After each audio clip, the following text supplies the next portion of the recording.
하겠습니다. 저는 건축도시공간연구소의 임현선입니다. 네, 본 행사는 건축도시공간연구소가 개최하는 2013년도 두 번째 아우리 건축도시 포럼입니다. 아우리 건축도시 포럼은 저희 연구소가 2008년도부터 6년 동안 지속적으로 진행하고 있는 건축도시 관련 전문 포럼입니다. 올해는 좋은 건축, 건강한 도시공간, 행복한 국민이라는 대주제 아래서 우리 일상적 생활공간과 관련된 문제 그리고 이에 대한 다양한 개선 방향을 모색하고자 합니다. 세 차례로 예정된 올해 포럼 중에서 1회 포럼은 지난 5월 11일 마을에서 시작하는 도시공간 재창조라는 주제로 개최되어서 그간의 마을 만들기의 움직임과 노력, 또 마을 공동체를 기반으로 한 지역 맞춤형 도시 지원 정책의 필요성에 대해서 논의를 하였고요. 두 번째 포럼으로 준비된 오늘 포럼에서는 공간 복지를 통한 창조 경제 실현 방안에 대해서 논의하고자 합니다. 기반 시설로서 복지 공간의 확충과 개선에 주목한 공간 복지라는 개념을 공론화하고 이를 통한 생활 편의 증식뿐만 아니라 창조 경제의 실현 가능성에 대해서 함께 살펴보는 자리로 마련하였습니다. 포럼의 진행 순서는 첫 번째로 경기대학교 이영법 교수님께서 마을 공동체 중심인 공간복지 실현이라는 주제로 기조 연설을 해주시겠습니다. 이후 두 번째로 한국토지주택공사 토지주택연구원 윤영호 선임연구위원님께서 헬스케어 기반의 주거복지 구현을 위한 주거환경조성 방안이라는 주제 발표를 통해서 고령 친화적 헬스케어를 위한 맞춤형 공간복지에 대해서 말씀해 주시겠습니다. 마지막으로 건축도시공간연구소 김상호 연구위원님께서 공간복지 출발점, 국공립 어린이집 확충이라는 주제에 대해서 발표해 주시겠습니다. 주제 발표가 끝난 이후에는 잠시 휴식 시간을 갖고 토론이 이어지겠습니다. 발제에 앞서서 먼저 건축도시공간연구소 제이성 소장님께서 개회사를 해주시겠습니다. 내빈 여러분께서는 박수로 맞이해 주시기 바랍니다.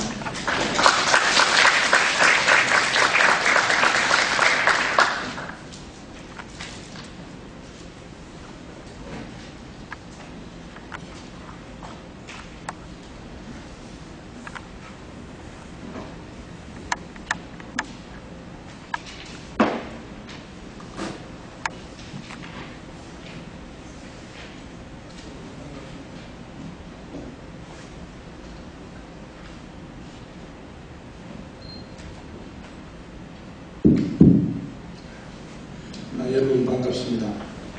제1회 포럼과는 달리 이번 제2회 포럼은 좀 참석 인원이 적은 것 같습니다. 1회 포럼 때는 의자가 없을 정도로 상당히 많은 상황을 이뤘는데 여러 가지로 한번 저희들이 분석을 해보겠습니다. 지난 여름 참으로 무더웠습니다. 이제 여름이 지나가고 겨울시의 기운이 되어가는 9월을 맞이하여 2013년도 두 번째 아우리 건축도시 포럼을 개최하게 된 것을 매우 기쁘게 생각합니다. 먼저 바쁘신 일정에도 불구하시고 귀중한 시간을 할애해 주신 이 자리에 전문가 여러분들과 또 방청객 여러분께 연구소를 대하여 깊은 감사의 인사를 드립니다.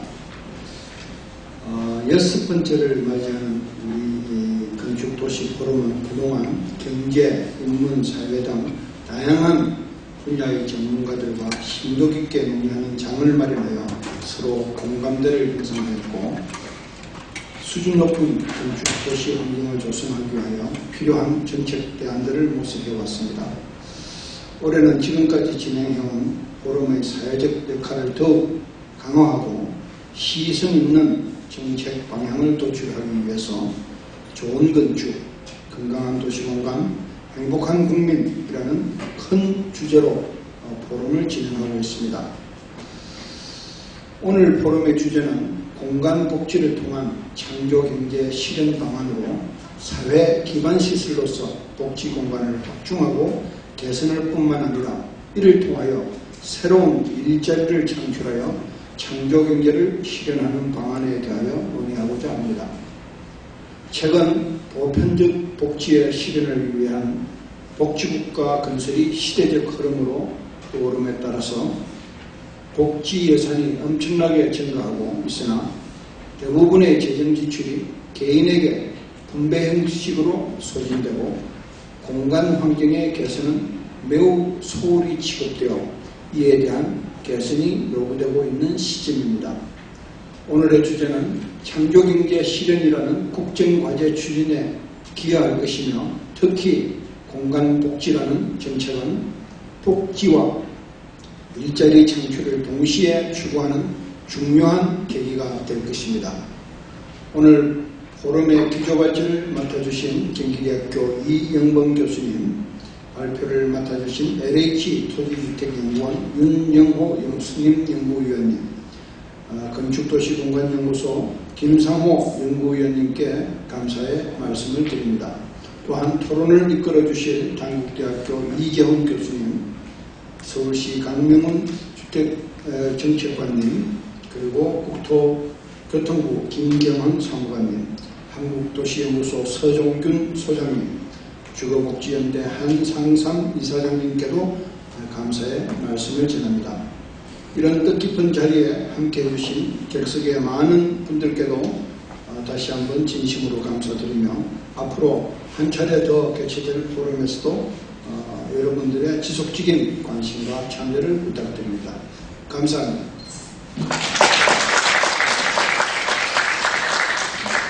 네, 감사합니다. 이제 기조연설로 포럼을 시작하겠습니다. 기조연설은 마을 공동체 중심의 공간복지 실현이라는 주제로 경기대학교 이영범 교수님께서 발표해 주시겠습니다. 대빈 여러분께서는 박수로 맞이해 주시기 바랍니다.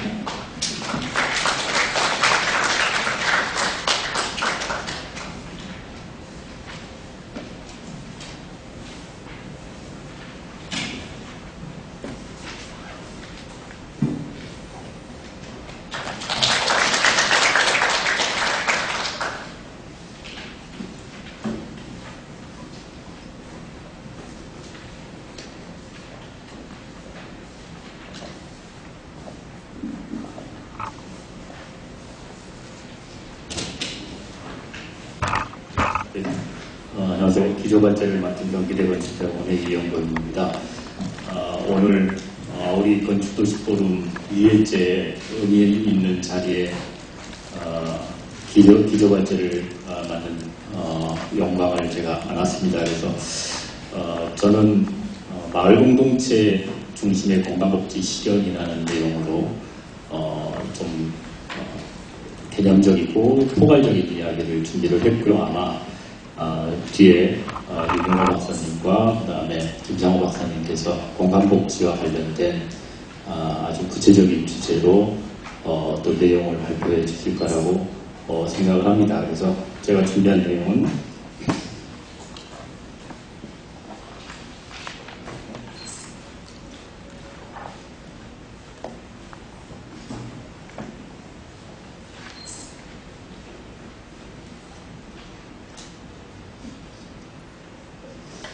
크게 세 파트로 구성이 되어 있습니다.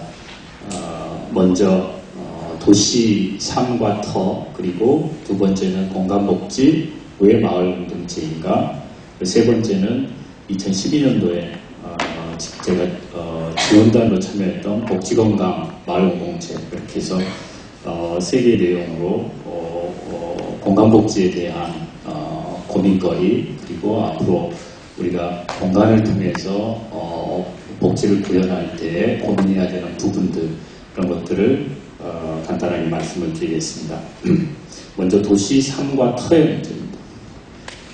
삶과 터와 관련해가지고 과연 우리가 우리의 삶과 그리고 터를 어떻게 관리해갖고 그 안에서 우리의 삶이 우리의 터에 어떻게 담겨져 있었는지를 공간의 기억이라는 걸로 한번 되돌아보면 지금은 사라져버린 신림동의 남곡입니다. 개발의 논의가 공영개발이나 민영개발에 대한 이슈가 한창인 개포동의 구룡마을이고요. 지금 보존형으로 마을을 리모델링 하려고 하는 계획을 서울시에서 준비하고 있는 중계동 백사마을입니다. 동네 몫으로 잘 알려져 있죠. 그리고 삼성동에 있는 장수마을 사례도 우리에게 삶과 터에 관련된 여러 가지 이슈들을 이야기를 해주고 있고요. 홍제동 개미마을입니다. 한때 인디언 마을로 불렸었던 홍제동 개미마을. 이런 마을들이 우리들의 사실은 공간이라는 거가 그들의 삶을 담아주는 복지의 역할을 했던 것들이 사라져버렸거나 지금 남아있는 이런 마을들의 모습들입니다. 사라져버린 신림동 난곡을 한번 다시 되돌아가 보면 2001년에 주택재개발 사업 시행 인가를 취득하면서 이들에게 과연 공간이라는 건 어떤 의미를 가졌을까, 이들의 삶을 담아주는 터 그 자체가 어떻게 보면은 최소한의 복지였다는 생각이 좀 들고요. 그들의 삶입니다. 결국은 터와 삶의 관계가 도시 빈민들에게 어떤 방식으로 엮여져 있는 건지, 이렇게 해서 철거되고 그 자리에는 새로운 삶과 터가 이렇게 조성이 됐습니다. 새로운 터에 전혀 또 다른 삶이 담겨지게 되는 그런 모습들을 가졌었고요. 왜 이런 일들, 결국은 도시에서의 삶을 담아주는 터가 뭔가 함께 공유하거나 공존하지 못했던 그 이유는 근본적으로 부동산의 논리겠죠. 집은 돈이다라는 겁니다. 그러다 보니까 앞에서 보여드렸던 마을의 그런 사례처럼 사실은 최소한의 주거 기준을 갖지도 못했던 이들의 삶의 터가 사실은 공간이라는 것이 결국은 이런 야전병원과 같은 역할을 했다라는 거죠. 도시에서 자신들의 삶이 뿌리내릴 수 있도록 제대로 되어 있지 않지만 거칠지만은 전쟁터에서 야전병원처럼 공간 자체가 이들에게는 이들의 삶을 위한 하나의 야전병원 같은 터의 역할을 했던 건데, 사실은 이런 터들이 사라져가면서 자꾸만 우리 도시는 현재적 가치가 중요시돼서 이들의 삶을 담아주는 터가 자꾸만 사라지게 되는 거죠. 이런 일들이 반복되다 보니까 서울시 같은 경우 1970년대 중반에 대략 한 88.4% 정도 됐던 저층 주거지 비율이 2005년에는 20% 미만으로 떨어졌고, 아마 2013년 기준으로 보면 이것보다 훨씬 더 낮은 수치로 저층 주거지들이 아마 많이 사라졌을 거라고 생각합니다. 터가 이렇게 사라지는 동안에 여전히 남아있는 이런 터 안에 담겨져 있는 사람들의 삶의 모습입니다. 최근에 홍제동 개미마을의 주민들 인터뷰를 해봤는데 이들의 삶의 모습입니다. 터에 아직도 최소한의 어떤 공간이 이들에게 삶의 터로 작동하는 이들에게 있어서 살아남은 자의 삶에 있어서의 터의 문제를 보시면 노후화된 지붕이죠. 얼기설게 얽혀져 있고 주민분이 하시는 이야기가 눈 비 오는 날이면은 지붕이 날아갈까봐 밤새 한숨도 못 잔다 걱정이 돼가지고 이런 이야기 하시고요. 그 다음에 최근에 올해 여름철에 비가 많이 와서 축대가 무너져 있는 장면입니다.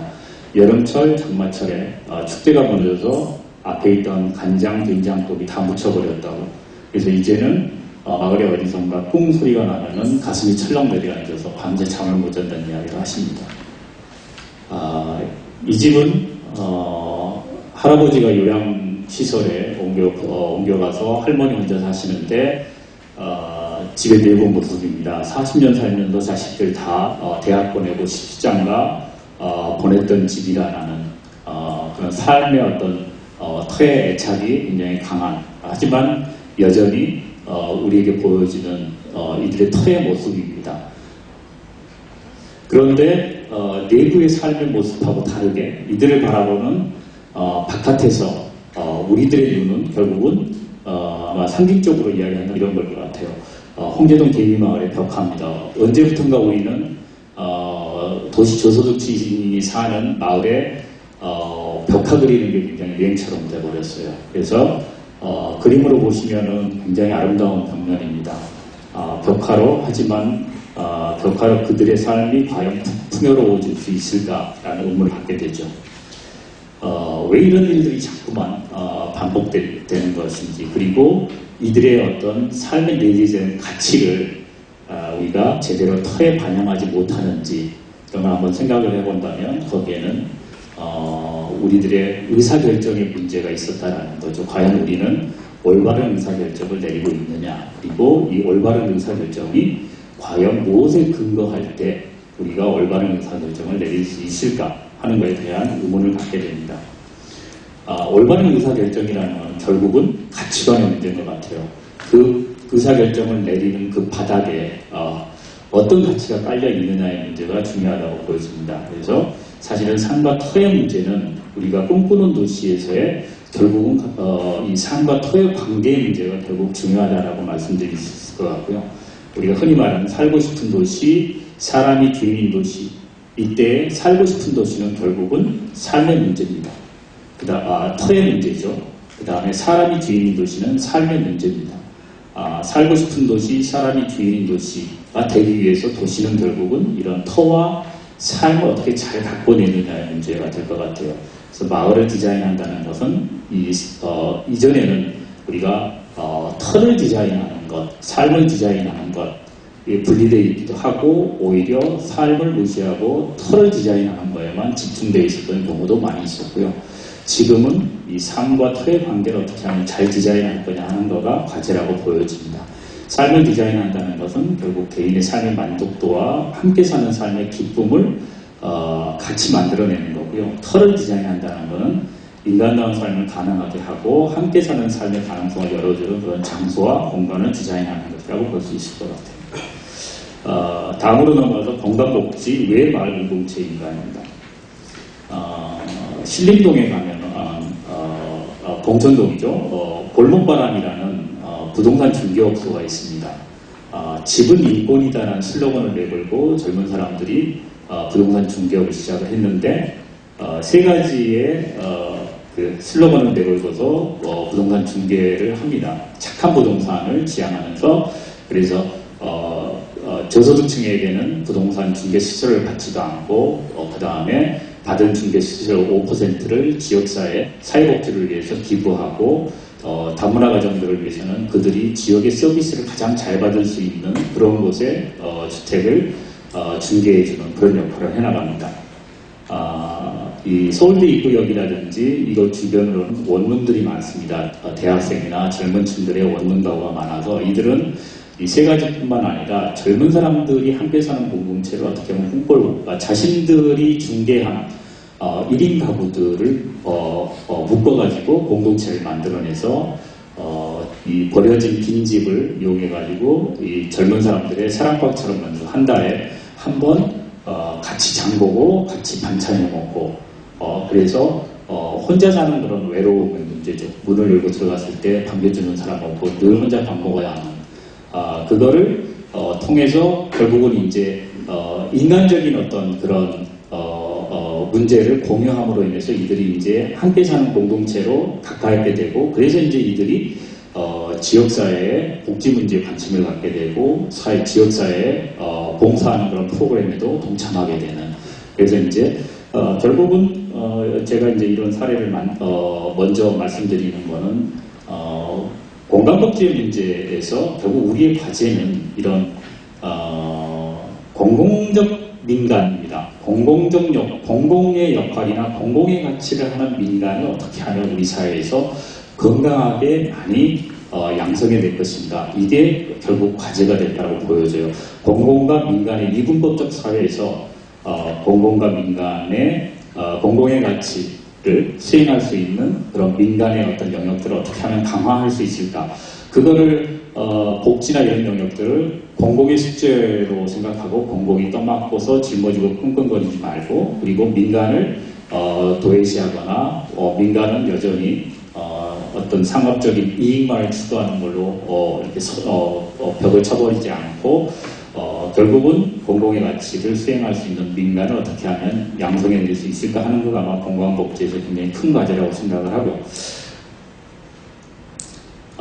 결국은 공공적 민간을 통해서 우리가 건강복지를 실현한다고 하면 이게 결국 사유나 사익의 문제를 혹은 공유나 공익의 문제에 균형 감각을 잡게 되는 그런 어떤 길이라고 생각을 하고요. 공간복지가 결국은 도시공공성이나 도시권으로 나아갈 수 있는 어떤 토대가 될 거라고 보여집니다. 그래서 결국은 공공적 민간을 통한 공간복지의 실현이라는 것은 제도나 법규에 의한 어떤 최소한의 공공성이나 최소한의 복지, 결국 우리가 말하는 시혜적 복지 개념인데 이거를 극복하고 생활문화 속에서의 어떤 열린 공공성이나 자발적 공공성으로서의 복지, 그래서 능동적 복지를 키워나가는 가능성들이 결국은 어떻게 하면 공공적 민간의 역량을 키워내느냐는 거에 달려있다라고 볼 수 있을 것 같습니다. 공간복지 중에 마을 공동체로 넘어가 보면은 특히 이제 건강과 관련돼 갖고 말씀을 드리면은 공동체하고 개인의 고립의 문제, 건강한 삶과 예를 들면 질환과 장애와 같은 이거를 크게 4사분면으로 나눠보면 가장 바람직한 것은 건강하면서 공동체적 삶을 통해서 건강한 삶을 유지하는 1사분면이지만 고립되시면서 여러가지 질환, 장애, 빈곤에 시달리는 이 3사분면의 삶이 결국은 우리의 건강복지의 가장 큰 과제가 되는 대상 그룹입니다. 이들을 어떻게 하면은 공동체라는 걸 통해서 1사분면으로 끌어올릴 것인가, 아니면은 결국 개인의 건강성을 회복해서 공동체로 편입돼서 함께 자활의 길을 갈 수 있도록 이끌어내느냐 하는 거가 결국은 공간복지에서 마을공동체의 역할이라고 보여집니다. 이런 질환이나 노년의 문제, 빈곤이나 장애의 문제, 공간복지 문제는 단순하게 빈곤이나 장애나 질환의 문제가 개별적인 게 아니라 복합적으로 이루어져 있습니다. 그래서 이런 것들을 국가가 담당하거나 아니면 개인이 떠맡아야 되는 짐이 아니라 이제는 이런 문제들을 마을 공동체를 통해서 한번 해결해보자라는 게 결국은 마을 공동체를 통한 공간복지의 구현의 한 방식이고요. 그래서 예를 들면 이런 복지건강과 관련해가지고 보면은 기존에는 국가나 개인에서는 의료 모델을 통해서 이런 부분들을 해결했다면 이제는 생활 모델로서 해결하자라는 거죠. 생활의 질을 향상하고 목표는 자립이고 그래서 어떤 하나의 지역 공동체를 통해서 이런 부분들을 해결해 나가자라는 그 생활 모델을 통해서 마을 공동체에서 건강복지를 실현하는 가능성들을 열어보자라는 거고요. 그래서 이런 건강복지, 마을 공동체를 건강복지라는 건 결국은 능동적 복지와 그 다음에 공간 환경이 통합된 마을 공동체를 어떻게 만들어내느냐. 여기에는 생활, 공간, 마을 이 3요소가 함께 이루어졌을 때 결국은 지속 가능한 공간복지의 마을 공동체가 가능하다고 보여집니다. 그래서 우리가 공간복지에서 마을 공동체를 이해할 때 마을 공동체를 디자인한다는 결국은 좁게는 공동체 공간을 디자인하는 걸 뜻하지만 넓게는 주민들의 공존과 공유의 삶의 관계망을 디자인하는 것을 의미한다고 이야기할 수 있을 것 같습니다. 그래서 결국은 삶의 공존, 가치의 공유를 통해서 우리가 이 마을 공동체, 마을 만들기가 궁극적으로는 도시권이라는 것을 어떻게 하면 키워나갈 수 있을까 하는 문제하고 결국 맞물릴 수 있도록 설계를 해야 될 것 같고요. 그러다 보니까 공간복지의 마을 공동체라는 거에 과제는 결국은 삶과 결국은 터의 관계와 가치를 어떻게 하면 잘 디자인해내는가 하는 것가 과제가 될 것 같습니다. 간단하게 예를 통해서 좀 말씀드리면 안산 선부이동의 석수골 마을 만들기 같은 경우 마을 정원의 사례입니다. 보시는 것처럼 집과 집 사이에 마을 정원이 생기니까 동네 애들이 뛰어놀아요라는 거고 다세대 다가구에 노후화된 밀집 주거지인데 여기에 자동차 중심의 마을 풍경 버려진 틈새 공간들을 주민들이 이렇게 마을 정원으로 가꿔냄으로 인해서 동네 풍경이 바뀌어 나가는 거죠. 아파트 단지 어린이 놀이터로 몰려가서 놀던 아이들이 바로 이 자기 집 옆에 이웃에 있는 아이들하고 함께 이것 자체가 마을 정원이 방과후 교실이 되고 여기서 표현한 다양한 생태종들이 아이들한테 자연학습의 어떤 장이 되게 되는 거죠. 결국은 이것도 공공이 주도한 게 아니라 마을 공동체가 주도하는 공간복지의 한 사례라고 보여집니다. 이것도 능동적 복지 개념이고요. 부평 문화의 거리도 아마 잘 아실 거예요. 상인들이 결국 노점의 문제를 해결해서 문화의 거리를 조성한 대화와 토론을 통한 그리고 협의와 합의를 통한 일상성을 통해서 결국은 공간복지, 재래시장의 공간복지를 해결한 겁니다. 노점의 문제는 굉장히 복잡하고 지금까지 노점의 문제를 해결한 사례는 한 군데도 없습니다. 근데 유일하게 부평 문화의 거리가 상인과 노점들이 대화와 그 다음에 타협을 통해서 노점의 문제를 자율적으로 해결하는 케이스입니다. 차 없는 거리를 먼저 도입하고 차 없는 거리를 만들고 보니까 노점이 이제 결국은 문제가 걸려서 노점의 문제들을 어떤 식으로 해결할 건가. 그래서 결국은 노점하고 상인들이 서로 협의하에 재산세라든지 이런 걸 통해서 노점의 권리가 상속되지 않도록 하고 일정 수준 이상의 재산세를 내는 노점상들이 노점에서부터 나가도록 이렇게 서로 약속을 이끌어내면서 결국은 상인과 노점상과의 관계를 디자인해주고 그리고 나서 물리적인 터로 들어가 보면은 이렇게 노점이 끝나면 포장해놓고 차 없는 거리에 방치되어 있는 이런 포장마차들이 미관이 또 보기가 안 좋고 그 다음에 상인들의 영업에도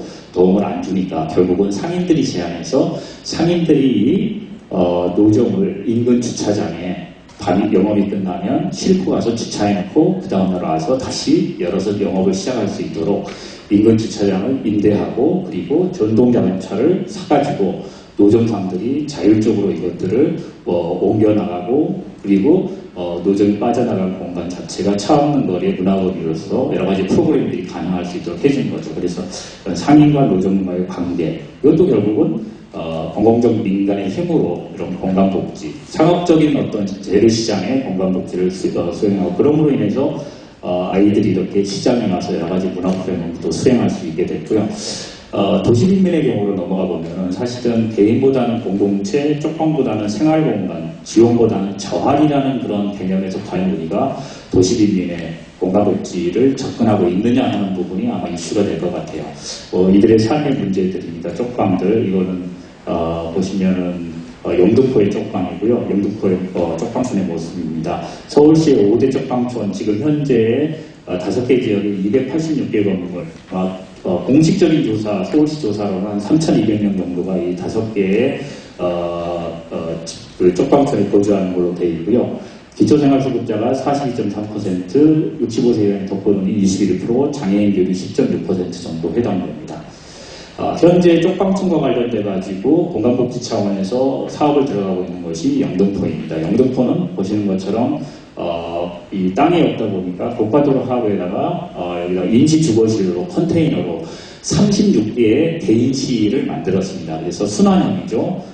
영등포역에서 별로 떨어져 있지 않은 이곳이고 그래서 이곳에 그 리모델링 대상이 되는 쪽방에 있는 사람들을 36명씩 이주시킨 다음에 자신들이 살고 있는 걸 리모델링하고 이 사람들이 다시 돌아가고 이렇게 해서 지금 현재 2차까지 진행이 되어 있고요. 2015년까지 영등포 쪽방 전체 441개를 이 순환형 모델을 통해서 리모델링 한다라는 겁니다. 현재 진행되고 있는데 이거 역시 마찬가지로 지나치게 터의 문제가 너무 부각된 거 아닌가라는 생각이 좀 들고요. 반면에 이쪽 용산에 있는 동자동 쪽방촌입니다. 여기는 주민공동체 앞에 게 영등포가 공공이 주도했다고 하면 동자동 쪽방촌에 보면 주민공동체의 경우입니다. 2008년에 동자동 사랑방이라는 쪽방촌에 있는 주민공동체가 쪽방의 문제를 스스로 해결해보자라고 해서 동자동 사랑방을 개설을 했고요. 그리고 2011년도에 이 주민들이 스스로 5,000원, 만원 등등을 모아가지고 사랑방 마을 주민공제협동조합을 결성합니다. 일종의 이제 주민기금의 형태입니다. 그래서 이들이 갑자기 목돈이 필요할 때 최고 50만 원까지 무담보 소액 대출을 가능하게 해주는 거죠. 그래서 갑자기 병원비가 생겼거나 아이들의 어떤 학비가 큰 돈이 들어갈 때 50만 원까지 대출해주는 공제협동조합을 주민들의 힘으로 만들어서 운영을 하고 있고 작년에는 쪽방이 좁고 공동 편의시설이 부족하기 때문에 이 동자동에 공동주방입니다. 공동주방 식도락이라는 걸 개설을 했어요. 그래서 주민들이 와가지고 여기서 식사를 하고 갈 수 있도록 그래서 작은 도서관과 그 다음에 마을 부엌의 어떤 역할을 하는 식도락을 같이 묶어서 하는 그런 사랑방을 개설을 했었고요. 이 영등포하고 다르게 동자동 같은 경우는 주민공동체의 힘으로 이런 스스로의 도시빈민의 어떤 공간문제를 해결하려고 하는 노력들이 진행되고 있는 것이기도 합니다. 마지막으로 서울시에서 진행했던 복지건강마을의 경우를 간단하게 좀 설명을 해드리겠습니다. 2012년에 서울시에서 복지건강마을이라는 사업을 진행했었고요. 그 중에 저는 이 건강마을의 지원단으로 참여를 했었습니다. 그래서 서울시에서 건강마을 사업에 두 군데를 지정을 했는데 강북구 번이동하고 성북구 선택이 마을하고 강북구 본이동은 전형적인 다세대 밀집지역이고요. 경사져 있는 곳이고, 보시면은 전체 인구가 7,500명 정도가 거주하는데 병원, 약국, 의원이 한 군데도 없습니다. 7,000명이 넘는 서울 시내에 7,000명이 넘게 사는 동네에 약국이 한 군데도 없는 동네가 있다라는 거죠. 마을 사랑방도 없고, 그러다 보니까 여러 가지 운동 실천율이나 유병률이나 사망률이 높은 것이어서 이들이 마을 주민들이 스스로 모여서 마을에 심각한 건강 문제가 무엇이고 건강 마을이 되면 우리한테 필요한 게 무엇인지, 그리고 주민이 어떻게 해야 건강 마을을 만들 수 있을지, 이런 노력들을 해서 결국은 이런 논의를 통해서 주민들이 건강 마을에 대한 일종의 마스터 플랜과 같은 방향을 잡는 거죠. 문제가 뭐냐? 교통 문제가. 그러면은 해결책은 주차장을 좀 확보해보자. 교육 문제, 사람이라서 아이들을 위한 공공방을 설치해보고, 건강 서비스가 부족하니까 의료의 접근도를 좀 높여보자. 문제는 이런 거고 해결책은 이런 거다. 문제로부터 해결책으로 가는 과정을 주민들이 노력을 해보자는 것들을 주민 스스로 어떤 일들을 해야 되는 설계를 해낸 경우입니다. 또 다른 사업지인 삼태기 마을 같은 경우는 여기는 이제 굉장히 성공적인 부분이 건강 카페입니다. 버려진 공간을 주민들이 유대해 가지고 있어서 건강 카페로 조성을 했었고요. 여기에는 이제 간단한 의료기기라든지 사무 보조, 그 다음에 간호노무사와 상근을 하고 있고, 그래서 상시 주민들에 대한 건강에 대한 상담들이 운영이 됐었고요. 그래서 혈압계와 같은 이런 간단한 의료기구를 통해서 상시 주민들의 건강을 기초 조사를 할 수 있게끔 되어 있었고, 그리고 이런 건강 카페가 마을에 들어섬으로 인해서 주변에 있는 이비인후과 의사나 치과 의사들이 한 달에 한 번 정도씩 이렇게 건강 재능 기부들을 나눌 수 있게끔 가능했던 거죠. 그래서 공간을 매개로 해서 이런 주민들의 복지가 실현될 수 있는 가능성을 이 건강마을의 건강 카페를 통해서 풀어나갔던 그런 사례이기도 합니다. 건강 카페뿐만 아니라 건강 골목의 문제, 마을 전체 환경 안에서의 건강 골목들을 조성해주고 주민 스스로가 생활 환경 속에서 건강을 증진시키는 방안들을 만들어줬고요. 건강 카페가 결국은 작은 단위인데, 이 건강 카페가 마을 단위의 건강 공간의 거점이라고 하면은, 이거를 어떻게 하면은 지역 단위의 또 다른 형태의 여러 가지 복지 서비스에 접근할 수 있는 이런 다른 공간 네트워크하고 건강 카페하고 이것들을 맞물려 줄 건가 하는 거가 결국 마을과 지역 단위의 어떤 네트워크를 어떻게 형성해 줄 건가 하는 거에 이 사업을 통해서 이제 과제를 도출해 내기도 했었습니다. 그래서 결국은 뭐 주체 공간 예산을 통해서 복지건강 협정이나 건강 카페를 만들고 건강 기금을 만들어서 뭐 이런 마을 공동체를 통해서 복지건강을 해결해보자, 뭐 이런 사업을 진행했었던 그런 사례가 되겠습니다. 결혼인데요, 마지막으로 앞에 이제 뭐 이렇게 제가 사례라든지 뭐 특정한 사례를 중심으로 말씀을 드렸지만, 건강복지라는 것을 과연 우리가 우리는 통상 보통 주거복지라는 용어로서 많이 썼었습니다만, 좀 더 확대해가지고 건강복지를 이야기한다고 하면 시설로서의 복지가 아니라 생활복지 공간이 통합된 개념으로서의 건강복지를 이해하자라는 거고요. 현장 수요와 수요자의 거주 실태에 대응하는 맞춤형 복지 서비스를 제공할 수 있는 하나의 토대로서의 건강복지를 이해하자라는 겁니다. 세 번째는 개인적 차원이 아니라 돌봄과 자활의 공동체 차원에서 능동적 복지를 구현할 수 있는 오픈 플랫폼으로 기능할 수 있는 건강복지를 좀 조성하자라는 거고, 네 번째는 사회의 다양한 이슈, 즉 노인, 자활, 장애, 복지, 주거, 에너지, 건강, 다문화, 무장애 등의 현안을 생활 단위 공간을 통해서 통합하고 조정할 수 있는 그런 건강복지를 좀 우리가 설계하자라는 겁니다. 마지막으로 도시 빈곤층이 스스로의 경제성을 확보하고 복지 지속성을 획득하여 거주가치를 향상할 수 있는, 스스로 거주가치를 향상할 수 있는 사회적 인프라로서의 건강복지를 제공하자라는 겁니다. 그래서 이거를 뭐 마지막으로 제가 오늘 기조발전을 통해서 강조하고 싶은 내용입니다. 소두에 말씀드렸던 것처럼 공공적 민간이죠. 공공과 민간의 또 다른 어떤 주체로서의 공공적 민간, 지금은 마을공동체 협동조합, 사회적 기업의 형태로 많이 활동을 하고 있습니다만, 공공적 민간을 어떻게 하면 양성할 수 있을까? 이걸 통해서 개인의 공동체로, 시설복지에서 건강복지로, 시혜적 복지에서 자활 돌봄의 생활복지로, 미래적 소비에서 사회적 재생 기반으로의 능동적 건강복지를 어떻게 하면 만들어낼 것인가 하는 거가 지금의 과제라고 보여집니다. 제가 준비한 발제 내용은 여기까지고요. 저는 좀 굉장히 포괄적인 그런 내용을 말씀드렸고, 이 다음에 윤영호 박사님이나 김상호 박사님께서는 아주 구체적인 좀 주제를 가지고 세부적인 건강복지의 우리의 과제나 그리고 앞으로 또 우리가 풀어나가야 될 공간을 매개로 풀어나가야 될 우리의 숙제가 어떤 것들인지 아마 말씀해 주실 거라고 생각을 합니다. 감사합니다. 네, 우리 주변 산과 터에서의 공간복지 현실을 통해서 마을 공동체 중심의 공간복지 이런 필요성을 살펴볼 수 있었던 의미 있는 자리였던 것 같습니다. 기조연설 감사합니다. 그럼 지금부터 주제 발표가 있겠습니다. 주제 발표에 들어가기 전에 발표자분들께서는 발제 시간 20여 분으로 한정되어 있다는 점을 유념하셔서 발표에 임해 주시면 감사하겠습니다. 첫 번째 발표는 헬스케어 기반의 주거복지 구현을 위한 주거환경조성 방안이라는 주제로 한국토지주택공사 토지주택연구원 윤영호 선임연구위원님께서 발표해 주시겠습니다. 박수 부탁드립니다. 네, 반갑습니다. 저에게 준 시간은 사회자가 말씀하신 부분에 13분밖에 아닌 것 같습니다. 헬스케어 기반 속에 주거복지 구현의 주거환경 조성 방안이라고 있었습니다만, 이건 저희 이제 희망사항인데요. 실제 헬스케어라는 부분이 국토해양의 접목할 때 굉장히 어려움이 있었습니다. 또 국토해양에서의 헬스케어라는 부분은 전혀 생각지 않은 단어였고, 근데 대개 헬스케어라는 기반을 조성하는 부분이 상당히 많은 부분은 행안부, 국가가 지금 안행부죠. 국가 기반에서 연결돼서 풀어가는 부분이었는데, 이러한 많은 비용을 지켜보니까 결국은 국토교통이라는 큰 틀 기반에서 해주지 않으면 저비용 구조로 갈 수 없다.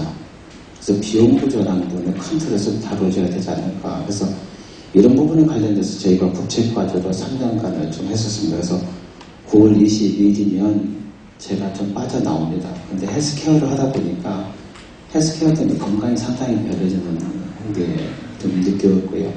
앞에 리모델링 하면서 아마 폐가가 될 것 같은 그런 느낌. 결국은 단어라는 부분은 자기에게 상당히 많은 부분을 끌어가지만 자기에게 많은 상처가 남는 건 분명한 것 같습니다. 그래서 오늘은 그 개념적인 걸 설명드리고요. 보고서가 2000년도, 2000, 3000년도가 끝났고 그 안 내용이 가이드라인하고 매뉴얼은 아마 다음 달에만 나올 겁니다. 그래서 여러분이 다 볼 수 있고 PDF 나올 텐데 오늘 여기서는 개념적인 것만 설명을 좀 드리도록 하겠습니다. 그래서 우선 헬스케어 기반이 어느 쪽에서 되어 있을까 하는 부분이고요. 그다음에 이게 주거복지와 어떻게 연결해야 될 것인가. 그다음에 과연 그렇다면 공간 디자인 방향을 어떻게 풀어줄까. 그다음에 그런 부분이 실제 주호와 주동과 공용공간에서 어떻게 작동을 해야 될 것인지. 그다음에 거기서 주요 아이템은 어떻게 풀어서 디자인을 해야 될 것이냐. 그래서 향후 어떻게 할 것인가 그 정도로 설명을 드리겠습니다. 우선 이 과제가 진행되는 부분은 병원에 가면은 다음에 한 달 후에 와라. 일주일 후에 와라. 나는 아픈데 왜 왔느냐. 그렇게 돼 있어서 가서 검사해보면 오늘은 괜찮다. 별일 없다. 근데 돌아가보면 혈압이 높아 있고 그런 굉장히 아쉬움이 많았기 때문에 주거 공간 내에 항상 내 건강을 모니터링 할 수 있고 항상 DB화해서 다음에 내 의사가 볼 수 있는 그런 환경을 조성할 필요성이 있지 않느냐. 그래서 결국은 병원에서 할 수 있는 부분이 한정되어 있기 때문에 이러한 증세에 나타나는 부분을 주거 공간에서 어느 정도 기반 속에서 나를 보호하는 그런 시스템을 갖출 필요가 있겠다 하는 관점에서 시작됐습니다. 그렇게 시작해놓고 보니까 과연 이 자립이라는 반자립이라는 반의존, 의존이라는 부분에 대해서 어느 정도 수준일까 조사를 좀 해보니까 이러한 패턴을 좀 나눌 수 있더라고요. 그래서 이러한 수준 나눠서 자립과 반자립과 반의존, 의존형으로 해서 거기에 대한 공간 체계를 정리하는 쪽으로 가닥을 잡았고요. 그건 실제 와닿지 않기 때문에 자립은 뭘 자립이라고 볼까? 그다음에 부분적 도움을 받는 거 완전 의존의 상태를 어떻게 봐야 될까? 사람이 움직이는 패턴을 어떻게 볼 것인가 하는데 이건 마침 저희가 태어나서 회사에 들어와서 23년 동안 용구임대주택을 모니터링 하다 보니까 용구임대주택에 살고 계신 분들이 대략 평균 65세 이상이면 21%에서 26%입니다. 초고령화 사회에 접어들어서 굉장히 많은 부분 모니터링할 수 있는 좋은 계기가 됐었고요.